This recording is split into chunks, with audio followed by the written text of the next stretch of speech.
The shrill, desolate howl of a beast tore through the swirling snow, piercing my eardrums like a steel needle. The beast tide was here. The nest is coming. Get your lazy asses up. Grab your bows. Get to the notches. A coarse roar exploded along the frozen great wall. I shuddered, snapping awake. I scrambled up from the stone floor of the battlements, which were covered in dark red ice crusts. The north wind whipped against my face like a series of rusty, serrated knives, raw and biting. I instinctively tucked my neck into my collar and exhaled a breath of white mist onto my frostbitten, cracked palms. I reached out and grabbed the stiff, blackwood longbow leaning against the wall. The bowstring was made of low-quality animal sinew, twisted and frozen as hard as iron wire. The moment my fingers touched it, the rough friction made me gasp. The skin on my index and middle fingers had already been rubbed raw from days of practice. As the cold string brushed against the congealed scabs, a piercing pain shot through my hand. I didn't dare stop. I leaned over the notch in the wall and looked down. My pupils contracted instantly. At the edge of the grayish-white horizon, a massive, black wave was surging toward us. It wasn't a tide of water, but thousands of polar monsters. Their eyes were blood red, and foul-smelling salt water dripped from their maws. Snow wolves, armored bears, iron bristle boars. The chaotic roar of the horde was so loud the green bricks beneath my feet began to tremble. I'd been transmigrated to this hellhole for 3 days, and honestly, it felt like the world was trying to kill me. I swallowed hard, my dry throat tasting like old blood. 3 days ago, I'd woken up in this world as a low-level conscript, forced to the border to defend against the beast tide. This world was massive and cruel, infested with demons. Humanity only survived by huddling behind these sky-high walls. To stay alive, everyone practiced martial arts. But the original owner of this body was just an ordinary mortal, someone who hadn't even touched the threshold of cultivation. In this world, the levels were clear: mortal, skin refining, flesh refining, bone refining, and so on. Take Li Tai, the squad leader standing 10 paces away from me. He was a genuine skin-refining warrior. His skin had been tempered by his blood essence until it was as tough as cowhide. In this bone-chilling weather, he wore only a thin layer of leather armor. He wasn't cold. In fact, he radiated heat. Ordinary beast claws couldn't even scratch him. Then there was me. Even wrapped in a thick, tattered cotton coat, my limbs were stiff with cold. That was the tragedy of being a mortal. On this battlefield, cannon fodder like me usually didn't last more than 2 weeks. What are you dazing off for? Fire! Li Tai roared. He drew the long saber at his waist and kicked a recruit who had literally wet his pants in fear. I snapped out of it. I fumbled for a white feathered arrow from the quiver at my feet and notched it. Deep breath. Horse stance. I hooked the string and pulled. I gritted my teeth, using every ounce of strength I had. This blackwood bow had a 60-pound draw weight. For a frail mortal like me, it was pure torture. The bow curved inch by inch, letting out a sickening creak. My arms shook uncontrollably. My face turned bright red, and the veins on my forehead throbbed. Release. At the commander's order, I let go. The arrow flew, but because my arms were shaking so badly, my aim was pathetic. It landed limply in the snow near a wolf's paw, not even grazing a single hair. Worse, that one shot made my arms feel like they were filled with lead. My chest heaved like a broken bellows, and my vision blurred. Damn it! With this body, I wouldn't be able to pull that bow 10 times before my muscles tore. Once that happened, I'd just be a snack for the monsters. The lead snow wolves had already reached the base of the wall. Their sharp claws dug into the ice as they began to scramble up the vertical surface. The stench of blood and beast breath wafted up. The wall descended into a brutal melee. I heard the wet thuds of blades hacking into bone and the screams of dying men. Don't stop. Keep shooting. Knock those bastards off the wall. Li Tai yelled, hacking down a wolf that had just crested the rampart. Blood sprayed across his face, making him look like a demon. My hands trembled as I reached for another arrow. I was exhausted. My muscles were cramping, and my frozen fingers could barely grip the fletching. A red-eyed snow wolf was now less than 3 meters from my notch. I could see its yellowing fangs. Suddenly, a clear hum echoed in my mind. A cold, mechanical voice rang out. and for the first time in 3 days, I felt like crying with joy. Ding! Life-threatening crisis detected. Sharpshooter panel activated. Binding successful. A semi-transparent blue screen floated in my vision. It showed my stats: Strength 5, Constitution 4, Vision 6, Agility 5. The average for an adult male was 10. I was half a man. But then I saw the talents. First, archery affinity. Pulling a bow no longer consumed stamina or caused muscle strain. Second, arrow speed boost. My shots would travel 30% faster. Third, ballistic correction. My arrows would have a slight auto-aiming capability. There were even passive effects. Every shot I fired would temper my body, and every hit would steal energy from the world to restore my health. My heart hammered against my ribs. A system. The stories were true. The transmigrator's gift might be late, but it never missed. I looked at the wolf leaping through the air toward me. The fear was gone, replaced by a surge of pure aggression. Die, you beast! I snatched a white feathered arrow and notched it. The 60-pound bow, which had felt like a mountain earlier, now felt like nothing. My arms were steady as stone. I drew the bow into a perfect full moon. The string snapped. The arrow turned into a blur, moving too fast for the eye to follow. My aim was actually off by half an inch, but as the arrow flew, I saw it shift slightly in midair. Poochie! The arrow drove straight through the wolf's open mouth and out the back of its skull. The force pinned the creature to the frozen ground outside the wall. A one-shot kill. Before I could even catch my breath, 3 strange, powerful sensations washed over my body. My core passives triggered the moment that arrow left the string. Archery equals body tempering. A faint but incredibly pure current of warmth emerged from thin air inside me, flowing through my limbs and bones. My muscles, which had been stiff from the biting cold and exhaustion, felt like parched earth receiving a sudden rain. They relaxed and strengthened instantly. Then, the second passive kicked in. Hit equals vitality. Another surge of heat poured into my dantian. I felt a fire ignite in my shriveled stomach. The dizziness caused by hunger and weakness vanished, replaced by a wave of raw strength.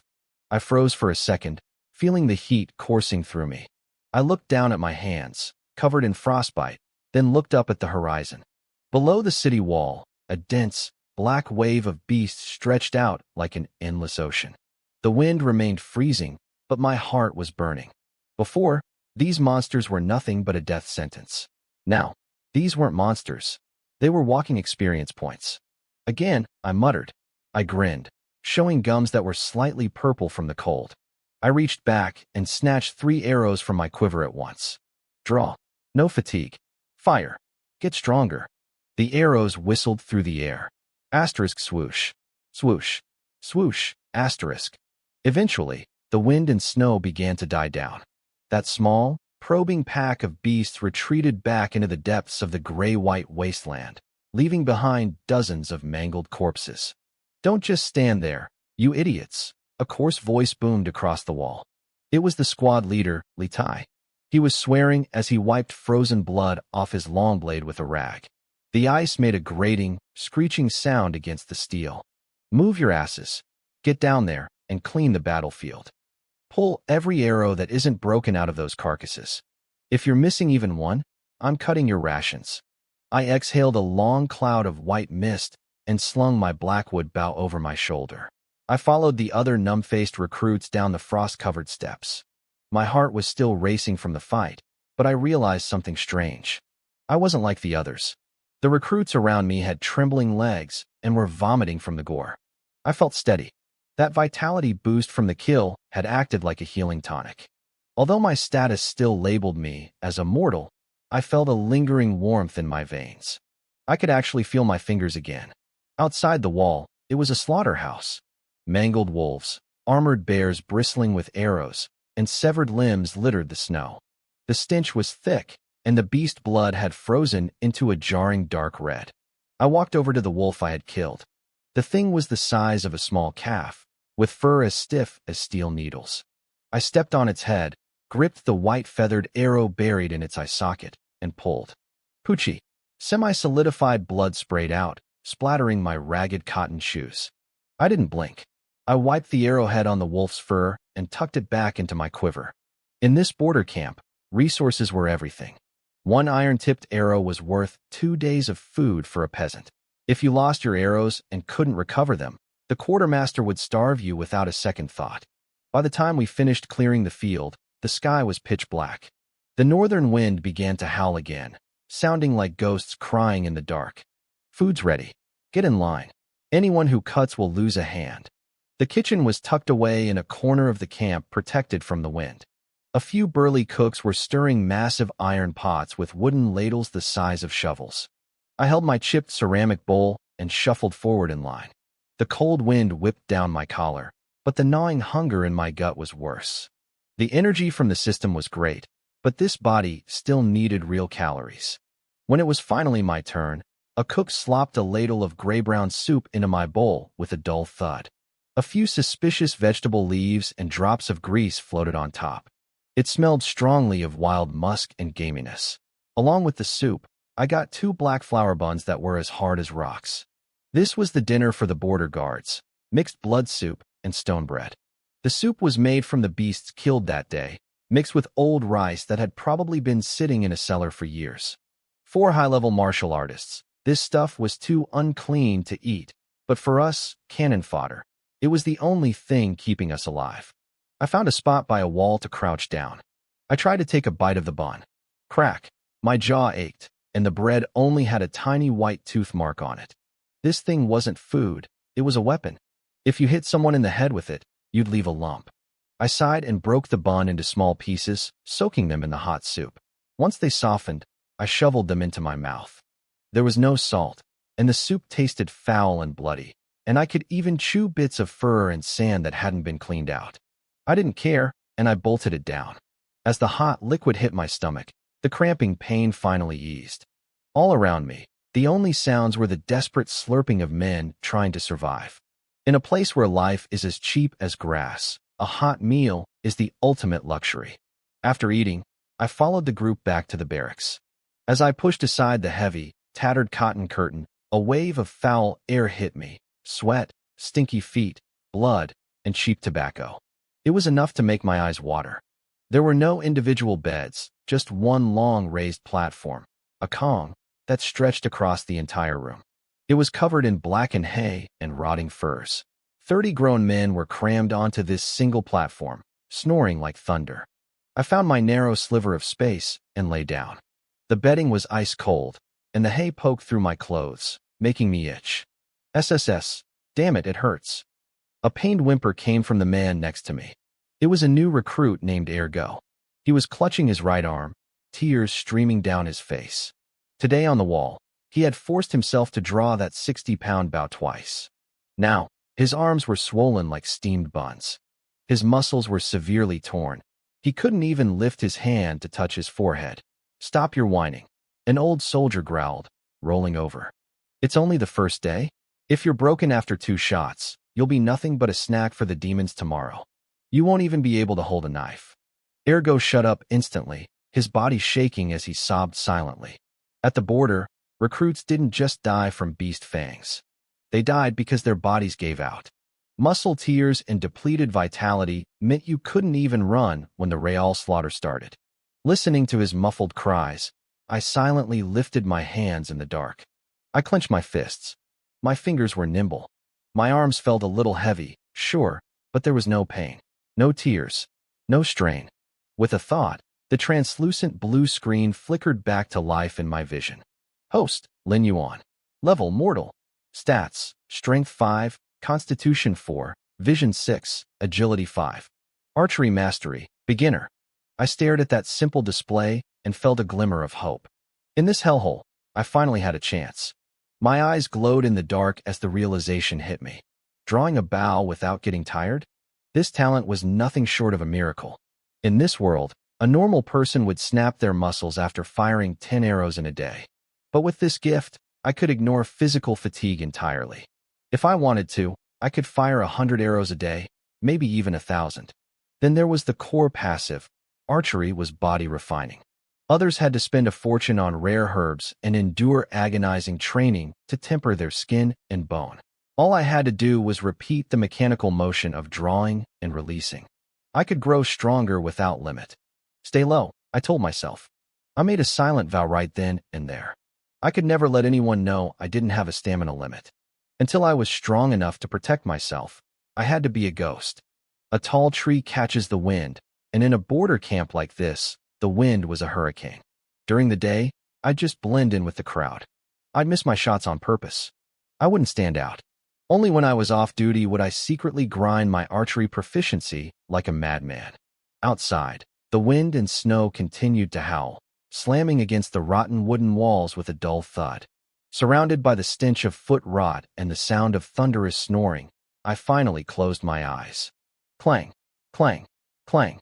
The harsh sound of a cracked brass gong shattered the dawn. It was so loud it shook the frost off the walls. I snapped my eyes open. I didn't feel the usual morning soreness. Not only had my stamina fully recovered, but because I'd absorbed the vitality of that snow wolf yesterday, my lower abdomen felt warm, like I had a heater tucked under my skin. Ack, help me. A distorted groan came from the hay next to me.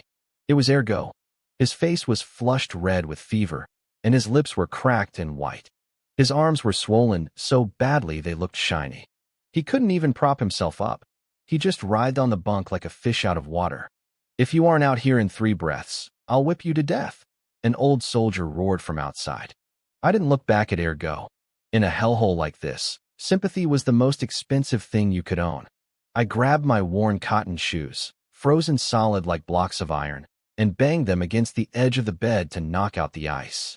I shoved my feet in, enduring the bone-chilling cold, and pushed through the heavy door curtain. The wind sliced at my neck like a blade. On the training grounds at the foot of the Great Wall, the snow had been trampled into a filthy, dark gray slush.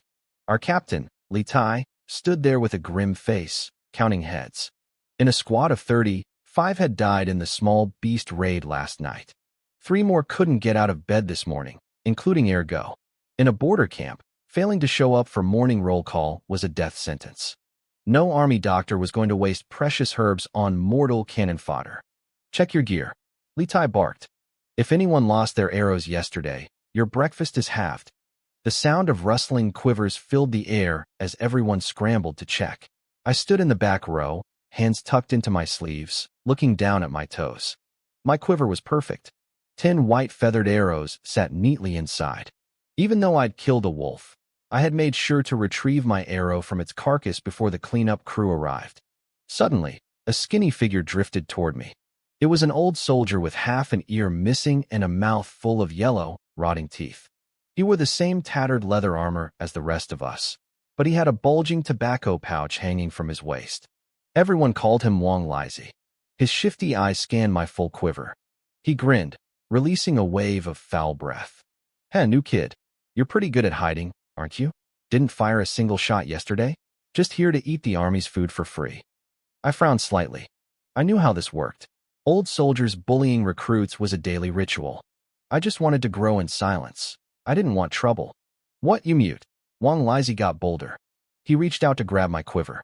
I shot every arrow I had yesterday covering you brats. Even broke 2. Come on, lend me 3 good ones for the inspection.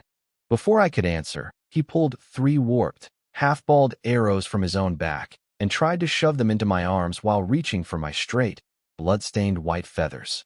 What are you doing? I instinctively clamped my hand over my quiver. My gaze turned cold. Trading trash for good arrows?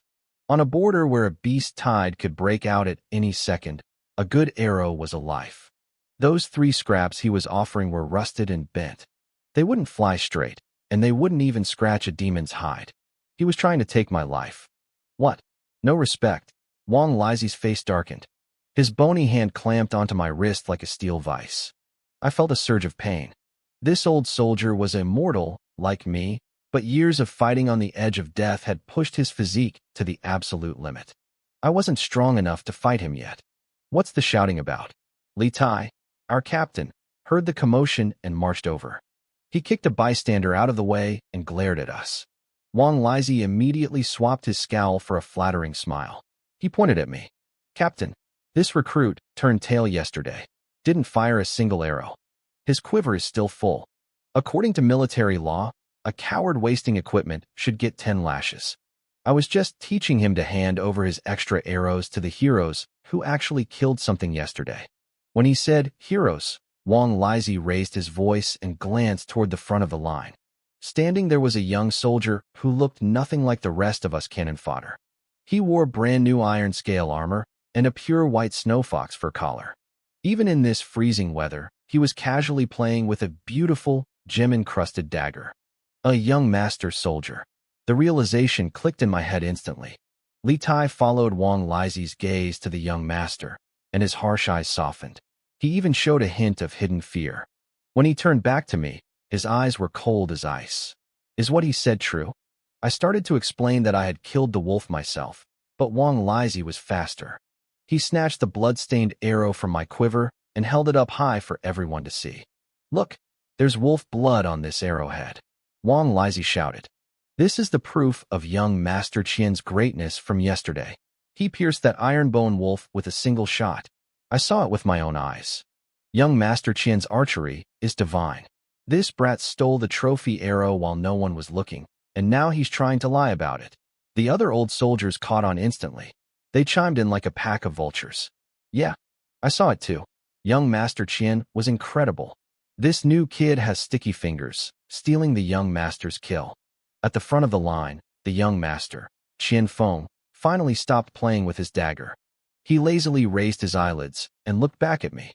Qian Feng didn't even look at me. He just let out a soft, mocking laugh and glanced at Wang Lizi. "You've got sharp eyes for an old dog," he said. "My arrows are dirty now. I don't want them back. But that wolf's kill credit. Go to the quartermaster and register it under my name." "Understood. Leave it to me, young Master Qian." Wang Lizi grinned, his face wrinkling up like a pug begging for a bone. He looked pathetic. Then, he turned to me, his smile vanishing instantly. He leaned in close, his voice a low, venomous hiss. "You hear that? Young Master Qian is feeling generous. He's not going to execute you for stealing military merit. Now, take these 3 broken arrows and hand over your good ones. We'll call it even. If you don't, well, the beast tide is coming tomorrow. I'll make sure you die a very messy death."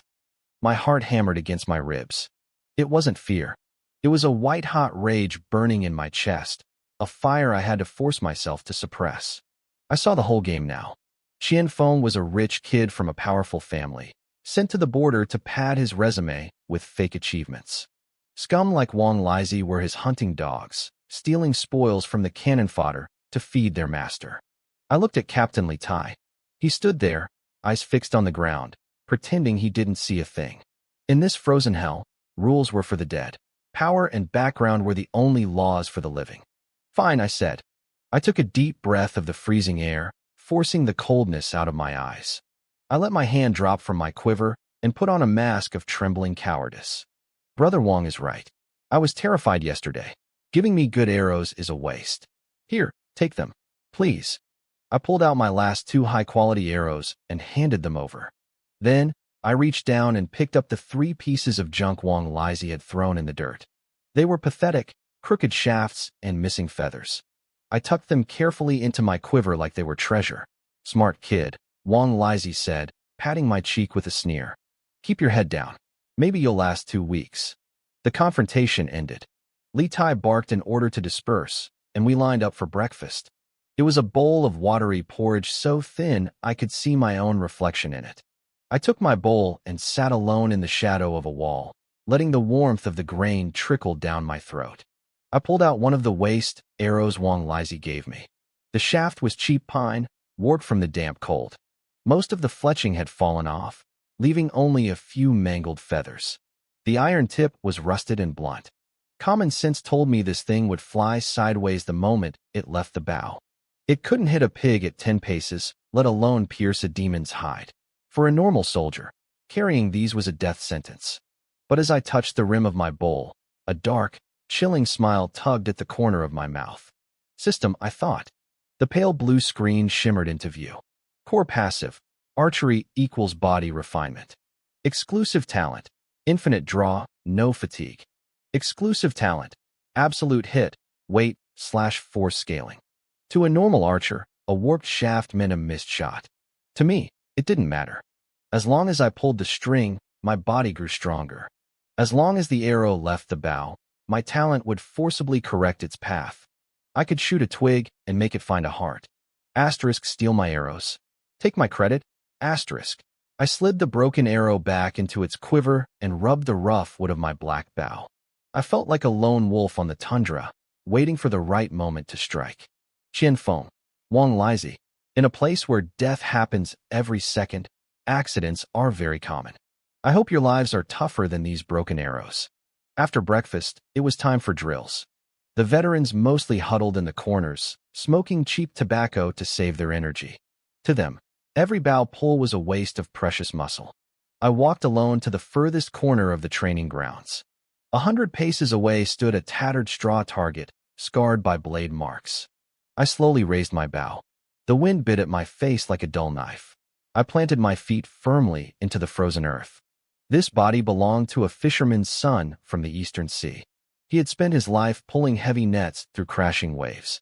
His hands were calloused and his grip was firm, but he never could have pulled a 60-pound military bow repeatedly. But I wasn't him anymore. Twang! The bowstring vibrated. A crooked, featherless arrow hissed through the air. It started to spin wildly after only 2 meters, looking like it would nosedive into the snow. But a split second later, an invisible force seized it. Exclusive talent. Absolute hit. Triggered. Thwack. The arrow curved in midair, a defiant, impossible trajectory that ended right in the throat of the straw target. I walked over, pulled it out, and went back to my spot. Inside my body, a current of heat was racing through my veins. Core passive triggered. Archery equals body refinement. Blood and chi slightly increased. Muscle fibers restructuring. I had fired over 100 arrows in this corner. Anyone else, even Captain Li Tai, would have had arms like jelly by now. But with my infinite draw talent, my hands didn't even shake. My thin, malnourished muscles were becoming dense and tight. My ragged cotton coat, once loose and baggy, was starting to show the outline of a solid frame. I exhaled a cloud of white mist and checked my stats. Strength, 5.2 Constitution, 4.5. The numbers climbed slowly, but they climbed steady.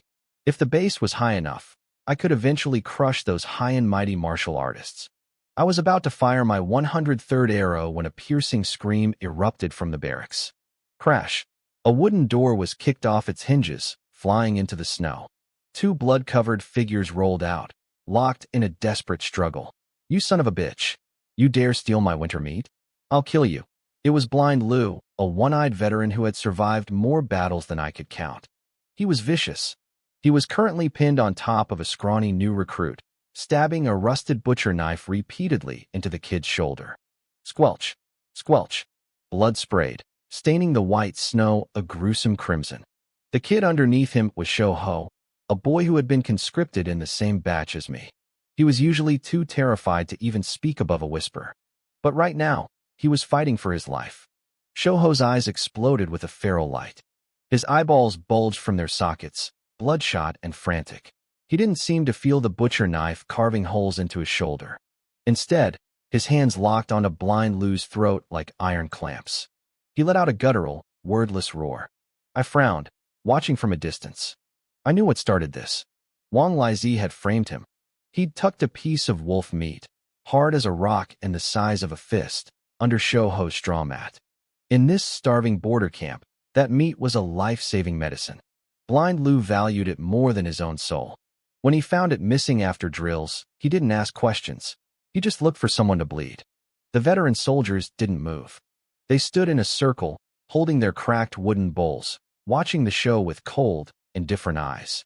No one stepped in to break it up. Even Captain Li Tai just stood under the eaves, picking his teeth and scowling. To the veterans, bullying a recruit was the natural order of things.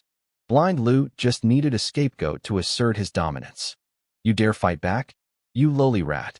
Blind Lou screamed. He was enraged that a weakling like Shou Ho hadn't begged for mercy.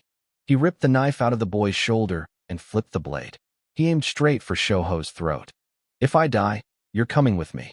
Shou Ho let out a high-pitched, desperate shriek. Hunger and terror had finally turned this sheep into a mad dog. He didn't dodge. He arched his back and lunged forward, sinking his teeth into Blind Lou's wrist. Crack. The sound of bone snapping made my skin crawl. Shoho bit down with everything he had, tearing through the artery and ripping away a massive chunk of flesh. Blind Lou let out a squeal like a slaughtered pig. The knife clattered to the snow. Blood sprayed from his wrist like a fountain, coating Shoho's face in a hot, crimson mask. But the kid didn't let go. He was like a wild dog locked onto a kill.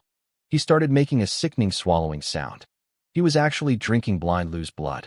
Get off me. Get off. Blind Lou panicked. He hammered his fist into Shoho's head.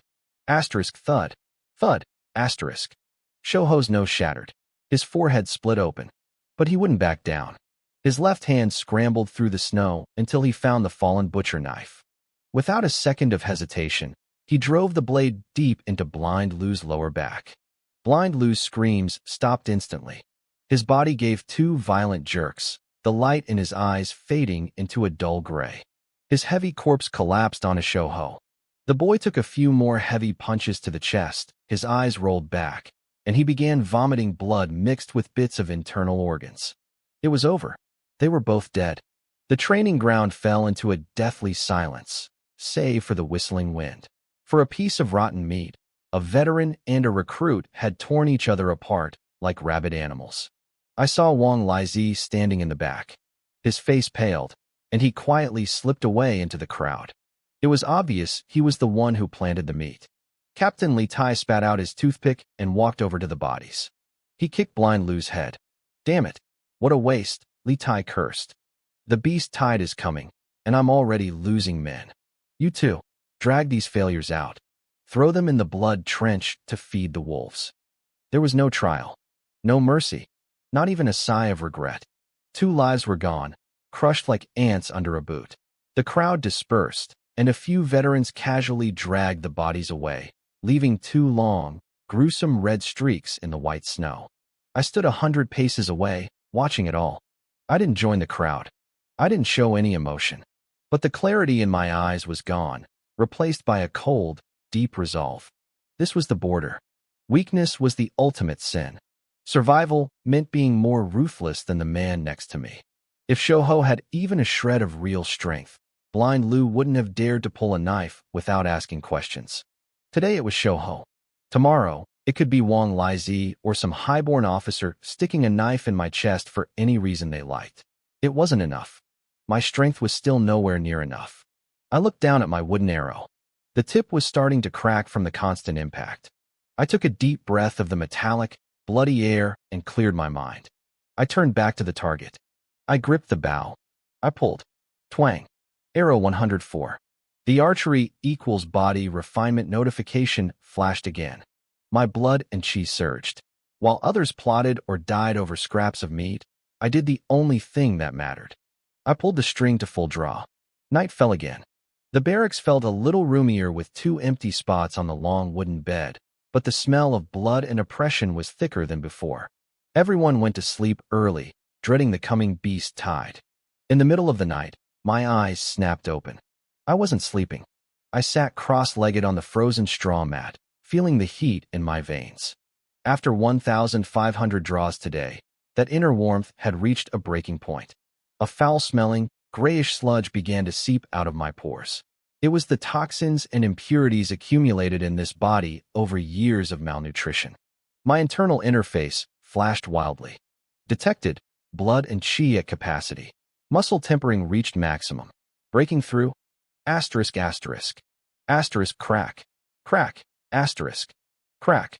Small, rapid pops echoed from my bones. My skin began to take on a faint, bronze luster.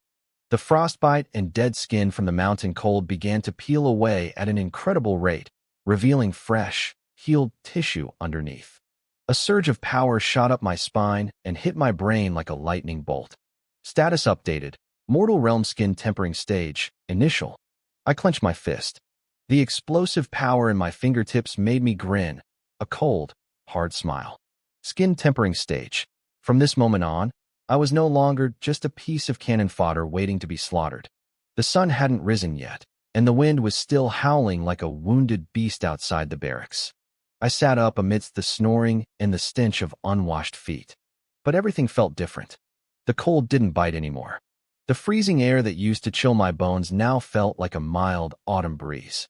I looked at my hands in the dim light filtering through the door. The cracks and sores were gone. In their place was a layer of dark red scabs. I rubbed my hands together, and the scabs fell away like dust. Beneath them, my new skin shimmered with a dull, bronze glow. I squeezed my fist.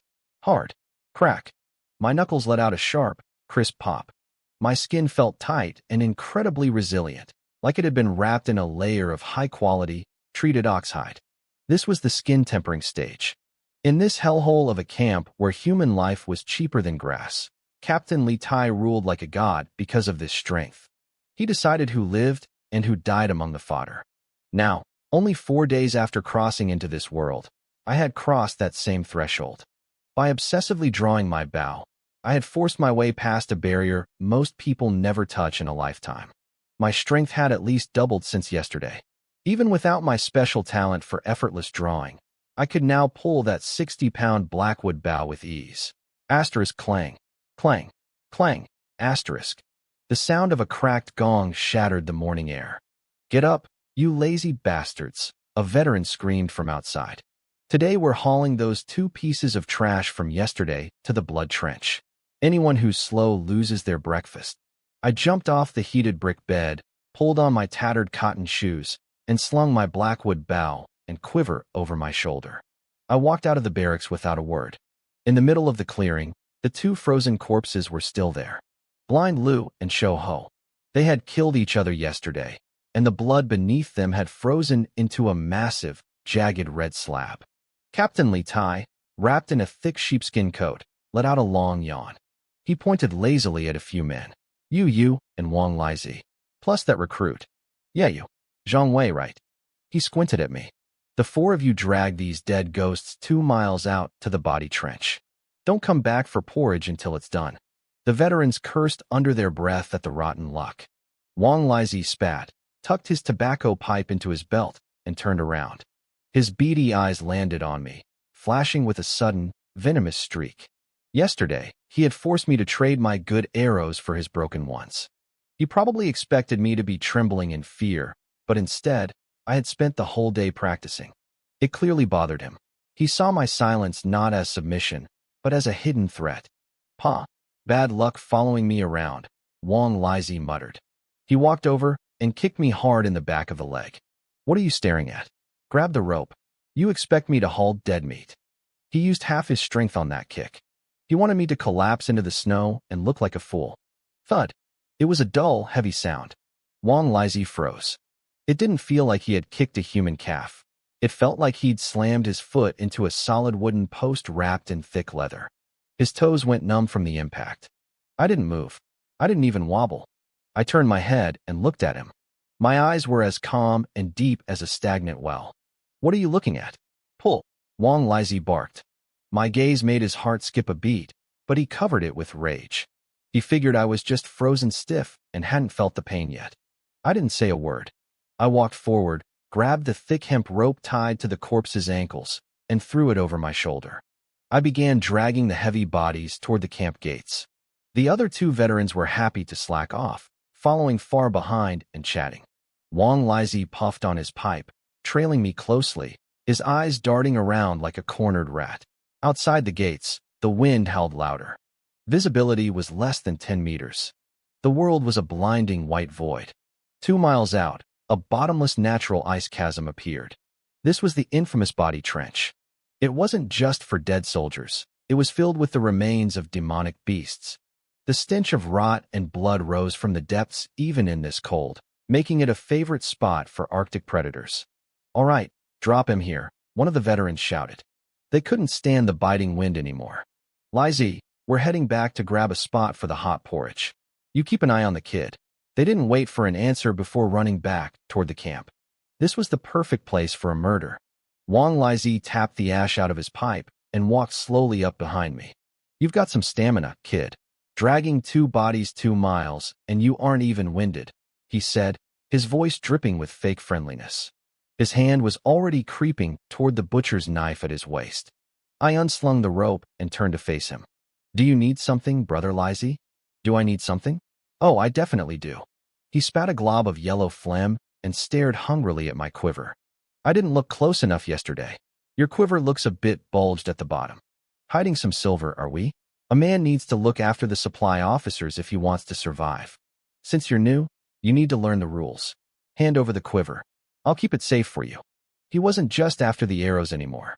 He wanted to squeeze every last drop of value out of me. If I resisted, he'd stab me and kick me into the trench. Nobody would care about one more dead recruit in a blizzard. There's no money, Brother Lizzie, I said calmly. Just those 3 wooden arrows you gave me yesterday. Stop your damn lying. I'll check for myself. His face twisted. He whipped the rusty knife from his belt and lunged at me like a starved wolf. His left hand reached for my collar. It was a vicious move. If I tried to dodge, his right hand would drive that knife straight into my gut. But I didn't dodge. I didn't even blink. There was no fear in my eyes, only a bone-chilling cold. Snap. The sound of the impact was sharp and sudden. Wang Lizi's left hand stopped dead in midair. His eyes widened, filling with a sudden, frantic terror. His surefire grab had been intercepted. My hand, which had been covered in frostbite and sores only hours ago, was now like a steel vise. I clamped down on his wrist, my fingers digging deep into his flesh. A wave of overwhelming power surged through my arm. I heard his bones groan under the pressure. You? Wang Lizi gasped, struggling to pull away. He felt like he was trying to move a mountain. Skin tempering? Impossible. You were shaking just pulling a bow. His voice cracked into a high-pitched scream. In desperation, he swung the knife at my chest. My eyes flashed. I didn't back up. I stepped into his space, my left hand still pinning his wrist. I planted my right foot in the snow, twisted my hips, and delivered a brutal headbutt right into the bridge of his nose. Crack. It sounded like a hammer hitting a watermelon. Wang Lizi let out a blood-curdling shriek. His nose shattered instantly. Blood and tears sprayed into the freezing air. The knife lost its aim, scraping across my tattered coat. It hit my skin, but it only left a faint white mark. It didn't even break the surface. That was the power of the skin tempering stage. Unless it's a heavy weapon or a direct thrust to a vital spot, ordinary blades can't get through. I didn't stop. In this world of monsters and men, mercy was a death sentence. Mercy to an enemy is cruelty to yourself. I let go of Wang Lizi's hand. My right hand moved like a flash of lightning, reaching for the quiver at my lower back. With a sharp shink, I pulled out a piece of junk, a low-quality wooden arrow with a rusted tip and half the fletching rotted away. It was the exact same useless arrow Wang Lizi had forced on me yesterday. You said yesterday that this broken thing was perfect for me, I said. My voice was flat, devoid of any warmth. In the freezing wind, it sounded like a whisper from the god of death. Wang Lizi was blind with pain, clutching his blood-sprayed nose. He tried to beg. Wait, brother, let's talk. Punch. I didn't use my bow. I gripped the shaft of that junk arrow like a short spear and slammed it into Wang Lizi's throat with raw, violent force. Because the tip was blunt, it didn't slide and smooth like a sharp blade. Instead, there was a sickening sound of tearing flesh and grinding gristle. The rusted tip forced its way through his windpipe and veins, bursting out the back of his neck with a half-inch of bloody wood. Gurgle. His plea for mercy instantly turned into the sound of a leaking bellows. His eyes bulged out of their sockets, and his hands clawed desperately at my arms. Thick, bubbling blood foam poured from his mouth. I watched him with an expressionless face, my right hand still white-knuckled on the arrow shaft. I even gave it a slow, brutal twist. 10 seconds later, Wang Lizi's body went limp. He collapsed into the snow like a pile of wet mud, the life completely drained from his eyes. I let go, allowing the corpse to fall. I stood there and took a deep breath. The heavy scent of blood filled my lungs, but instead of making me sick, it felt incredibly clearing. Yesterday, I had to pretend to be submissive while this old dog treated me like dirt. Today, I sent him to hell with my own hands. In this world where power is everything, strength is the only passport that matters. I knelt down and began to strip the body with practiced efficiency. I searched his coat and found 2 things: a small, foul-smelling cloth pouch containing a handful of coarse salt, and the 2 perfect, white feathered arrows he had stolen from me yesterday. Salt was a treasure here. It was the only way to keep your strength up. I tucked the salt into my shirt and slid the good arrows back into my quiver. Then, with a heavy kick, I sent Wang Lizi's body tumbling into the deep corpse trench alongside Blind Lu and Shou Ho. Thump, thump, thump. After a few dull impacts, the excited howls of Arctic stone-axe wolves echoed from below. The heavy snow would soon cover the bloodstains as if nothing had ever happened. On the border, one missing person didn't even cause a ripple. Everyone knew Wang Lizi was a thief. The quartermaster would just assume he deserted or got eaten by a stray beast. As for that high and mighty young Master Qian, I looked toward the main camp. Wang Lizi was just his errand dog. The noble soldier who used me as a stepping stone would have to pay his debt eventually, with interest. I wiped the blood off my hands with a clump of snow and turned back toward the camp. My steps were steady, like a wasteland wolf that had just grown its first set of fangs. Suddenly, a notification flashed in my mind. Host's mental state has evolved. Killing intent detected. Hidden panel unlocked. Beast bestiary. Kill beasts to unlock weaknesses and extra attribute bonuses. A cold, sharp smile touched my lips. I was actually starting to look forward to the beast tide. The wind and snow grew heavier, swallowing my footprints as I walked back. By the time I reached the barracks, the sky was just beginning to turn gray. No one noticed how long I'd been gone, and no one cared that Wang Lizi hadn't returned. In this border camp, people deserted or died in frozen corners every single day. I walked to the kitchen and grabbed my ration, a bowl of watery, coarse rice porridge. I found a spot by a wall out of the wind and crouched down. Reaching into my shirt, I pulled out the salt pouch and used my fingernail to pick out a few grains of coarse blue salt, carefully sprinkling them into the bowl. As the hot porridge dissolved the salt, I took a large gulp. The salty tang exploded on my tongue, sending a wave of warmth straight to my stomach. To the boy I used to be, a fisherman from the Eastern Sea, sea salt was common. But to a piece of cannon fodder in this frozen hell, this was a divine medicine that could make muscles come alive again. Rumble. Just as I swallowed the last bite, the stone floor beneath me began to vibrate. Then, 3 long, piercing horn blasts tore through the morning silence. Woo woo woo. The sound was several times louder than the day I first arrived. It felt like the entire ice-snow Great Wall was trembling. Enemy attack. It's a medium-sized beast nest. Everyone on the wall. Move. The messenger's frantic screams pierced the wind. The camp exploded into chaos. Veterans who had been lounging in bed scrambled out like cats with their tails stepped on, fumbling with cold leather armor as they sprinted for the ramparts. Hurry up. If you don't want to die, move. Anyone late gets executed. Captain Li Tai stood on the stone steps, his eyes bloodshot, roaring with his sword drawn. I blended into the crowd, running at a steady, unremarkable pace. I didn't show off any of my new physical power. I even hunched my back slightly, mimicking the other recruits, pretending to shiver from the cold. A tall tree catches the wind first. Even though I had broken through to the skin-tempering stage, in a meat-grinder battle like this, I was still just a slightly stronger ant. If I stood out too much, the officers would throw me into the most dangerous breach as a suicide squad. The only way to survive was to stay low and harvest experience quietly.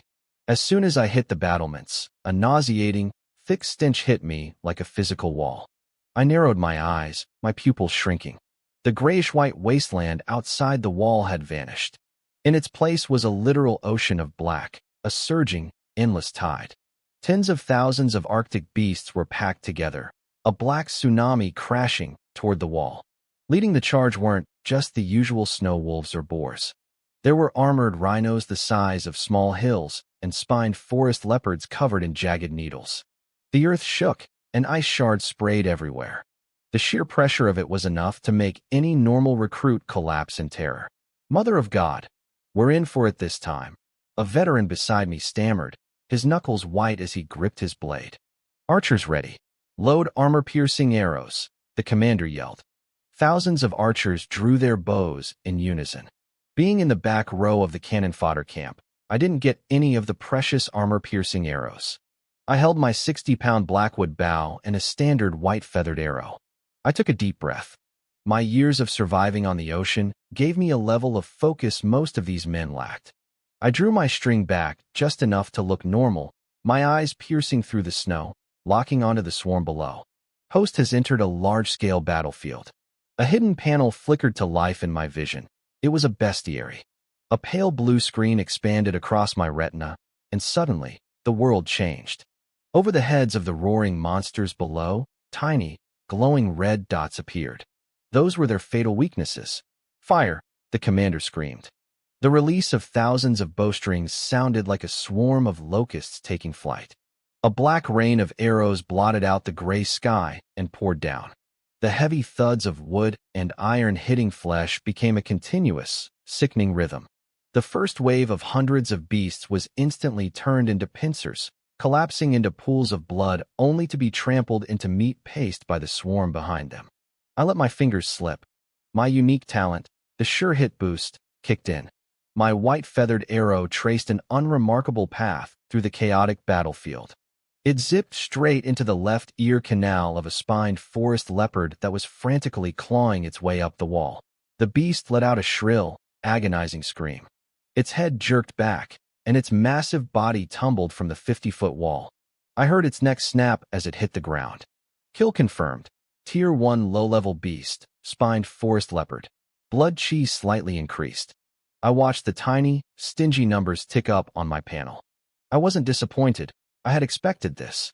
My body's natural aptitude was mediocre at best. Even with a god-tier system, I couldn't become a powerhouse overnight. Moving from a regular mortal to the skin tempering stage was just breaking through a thin sheet of paper.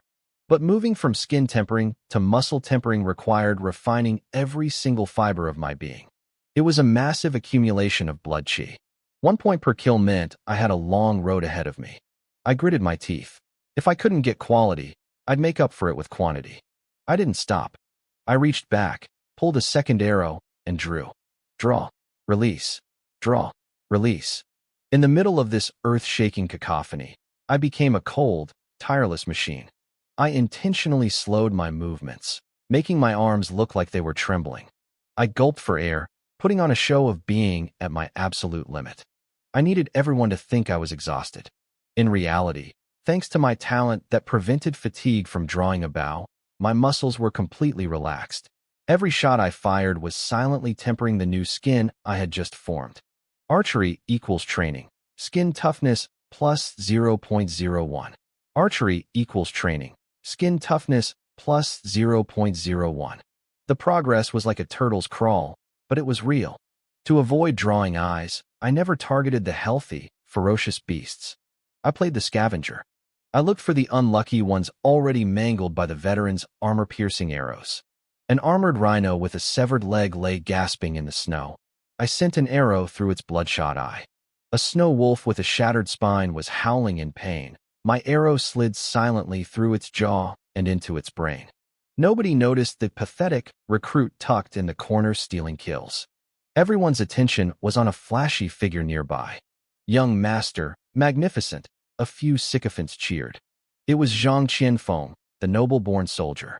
He stood in the most conspicuous spot on the battlements, wearing a luxurious snowfox fur coat. He held a crimson longbow that pulsed with a faint, magical glow. Every time he pulled it to full draw, his heavy, specialized arrows created a piercing sonic boom, pinning beasts to the frozen earth. It was a tiered rune bow. I glanced at him from the corner of my eye and saw right through the act. He wasn't a master archer. He was just relying on an expensive toy and a bottomless supply of high-grade pills. After barely 20 shots, his breathing turned ragged. His lackeys immediately handed him a precious blood chi recovery pill. These rich kids didn't even try to hide the fact that they were just here to pad their resumes. I looked away and went back to firing my unremarkable arrows. Time bled away. The battle reached a fever pitch. The mountain of beast corpses grew so high that the monsters in the rear began using their dead kin as a ramp. They leaped onto the battlements. Draw your blades. Hack the bastards down. Li Tai roared. He swung his heavy saber, splitting a bear soldier's skull open, though the impact tore the skin on his own palms. The wall turned into a slaughterhouse of hand-to-hand combat. Severed limbs and warm blood sprayed everywhere. I was swept into the melee, but I didn't draw my knife. For most archers, being closed in on was a death sentence. For me, it was a target-rich environment.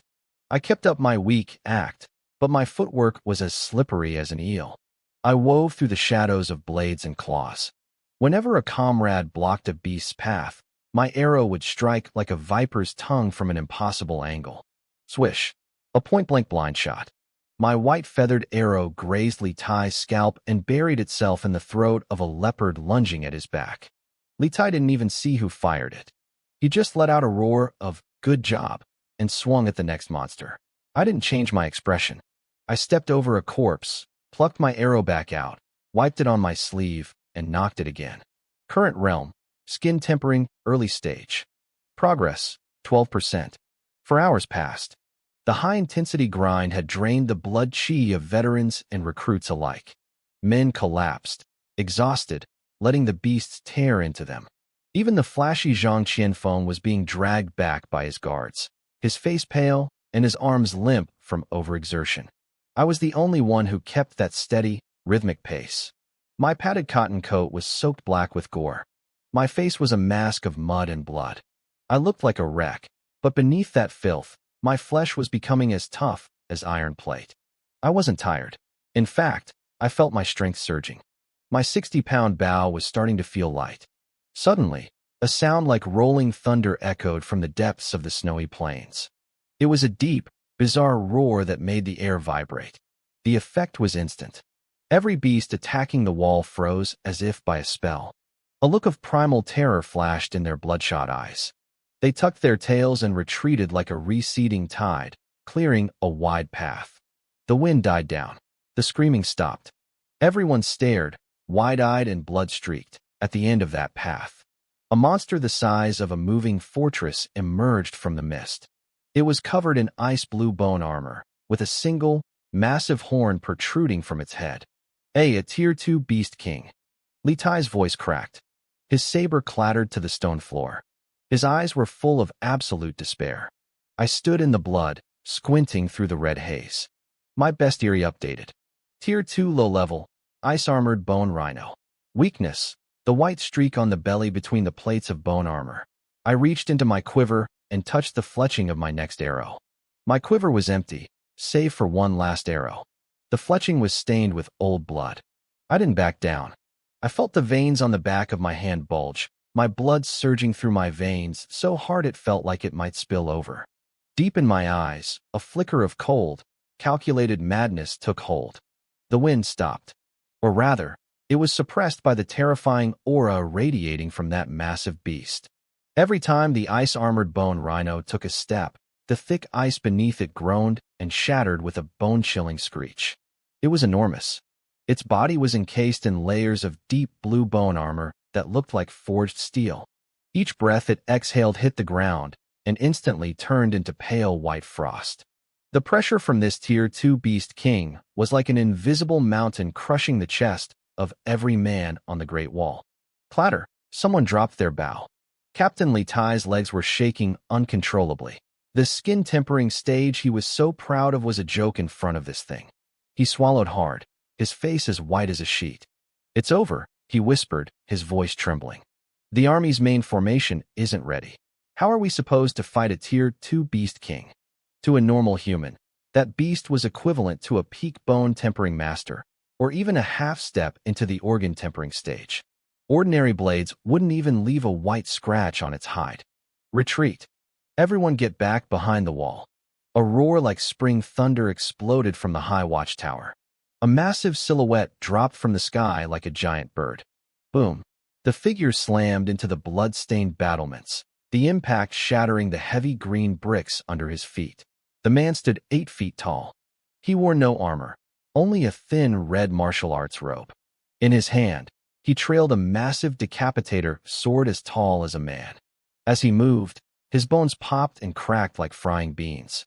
His exposed skin had a hard, bluish-black tint to it. "It's Commander Xin Yuan," a veteran screamed hysterically. "A bone-tempering master is stepping in." Xin Yuan gave the rhino a cold, murderous look. He gripped his sword with both hands. His inner chi erupted from his body, forming a faint white mist around him. Beast, you dare attack my swabbing outpost? Die. There was no more talk. Shen Yuan lunged, his legs packing so much power that the bricks beneath him turned to dust. He was a human cannonball.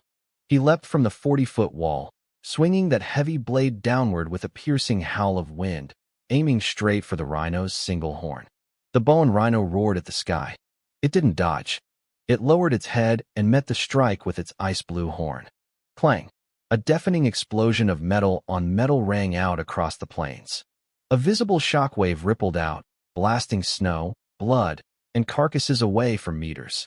On the wall, several recruits nearby clutched their ears as blood leaked from their eardrums. This was a fight between high-level warriors. At this level, low-rank soldiers didn't even have the right to watch. Where was I? The moment Shen Yuan jumped, I had slid backward. I tucked myself behind the carcass of an armored bear with a shattered head. I reached out, grabbed a handful of warm beast blood, and smeared it across my face. I lay there, perfectly still, my eyes cold and focused on the battlefield below. Shen Yuan's power was terrifying. I knew that even with my skin-tempering breakthrough, one hit from that sword would split me in half. The system was strong, but I couldn't get cocky. Without absolute strength, I was still an ant. I held my breath and slowed my heart rate. It was a trick I learned back in my youth as a fisherman on the East Sea. To catch a clever grouper, I used to lie behind rocks for half a day without blinking. Now, I was a fisherman again. But I wasn't holding a net. I was holding a 60-pound blackwood bow. And my prey wasn't a fish, it was a Tier 2 beast king. Asterisk bang, bang, bang. Below the wall, Shen Yuan and the rhino were locked in a brutal struggle. Sparks and ice shards flew every time the decapitator hit the blue armor. But Shen Yuan was only at the bone-tempering stage. He didn't have a decisive advantage. The rhino's raw strength and freezing breath were slowly pushing him back. Thud! Shen Yuan couldn't dodge in time. The rhino's thick tail slammed into his chest. He flew backward, carving a deep trench in the snow, and coughed up a huge spray of blood. The rhino saw its prey was hurt. Its eyes glowed with murderous intent. It charged like a heavy tank, ready to trample Shen Yuan into the dirt. Now, my pupils constricted. I remembered the bestiary entry perfectly. Weakness, the white streak on the belly between the bone plates. Usually, the rhino kept its belly low to the ground. But to stomp Shen Yuan, it reared up its front legs. For a split second, a 2-finger-wide strip of soft white flesh was exposed. I slid my hand out from under the bare carcass. I notched the arrow. I pulled the string to full draw. My movements were tiny, like a venomous snake peeking out from the snow. In the middle of the howling wind and the chaos of battle, no one noticed a blood-covered corpse in the corner of the wall. I felt my talents kick in. No fatigue draw. Arm strength boost. Arrow speed boost. I put all my hope into that last, blood-stained wooden arrow. Twang. The sound of the string was swallowed by the storm. The arrow didn't make a loud sonic boom. It moved like a ghost through the swirling snow and turbulent air. The wind and the shockwaves from Shen Yuan's fight nearly knocked it off course. But when it was 3 meters away, the arm strength rule took over. The arrow twisted unnaturally in midair, forcing itself back onto the correct trajectory. Shen Yuan looked up in despair as the rhino's massive hoof came down toward his head. He closed his eyes, waiting for the end. It was a dull, wet sound, like a hot iron rod being shoved into butter. The rhino's massive body froze. Its eyes, once full of rage, were suddenly filled with a very human sense of disbelief and agony.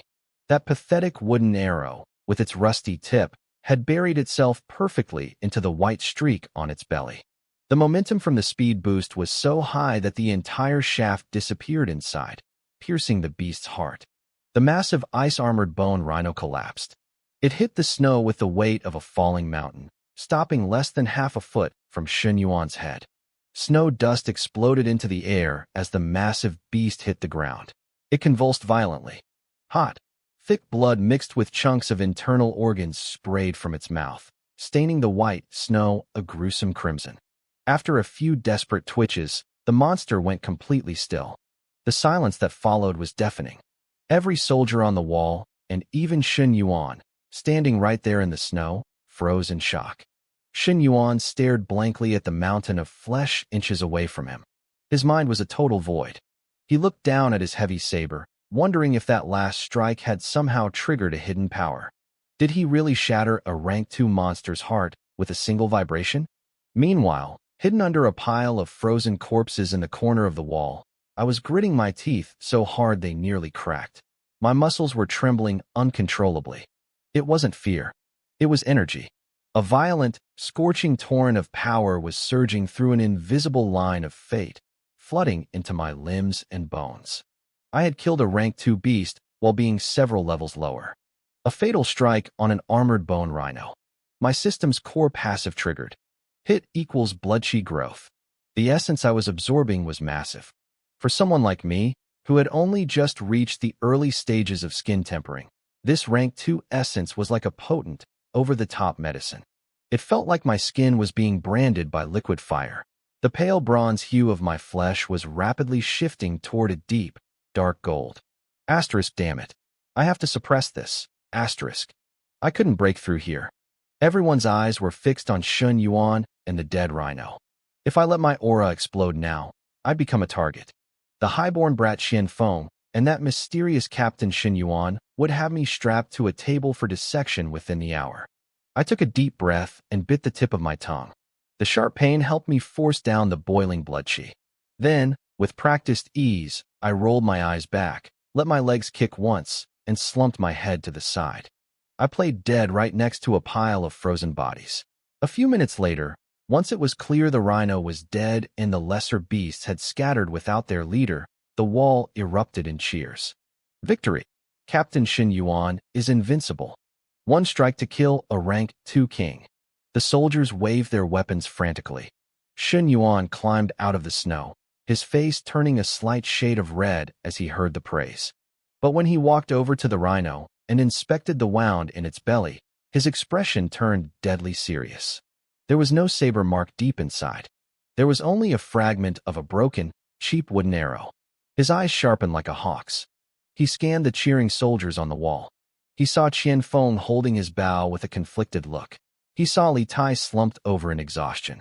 He saw that cannon fodder, recruits either looting bodies or lying there like dead dogs.